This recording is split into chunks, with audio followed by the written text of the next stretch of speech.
Ayan po guys, ang pagbabalik niya guys. Ayan. Wala sa palit. Ayan. Pasok, pasok, pasok, pasok.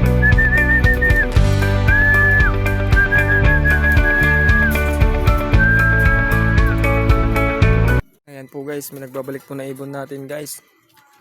Ilang buwan na din pa nawala guys. Pinalipad to sa apalit. Ayan. Sa siyang checkered guys. Ayan o. Kakabalik lang ngayon guys. Apalit. Tara guys, pakita ko sa inyo guys. Kukunin natin. Ayan po guys, ito na po yung ibon guys. Yung nagbabalik guys. Na nawala sa apalit. Pampanga guys. Ito na siya guys. Bumalik ngayon. Ayan. Sa po siyang kak. Ayan. At yung katawan last pag guys. Ayan. Fresh na fresh. Mabuti bumalik pa guys.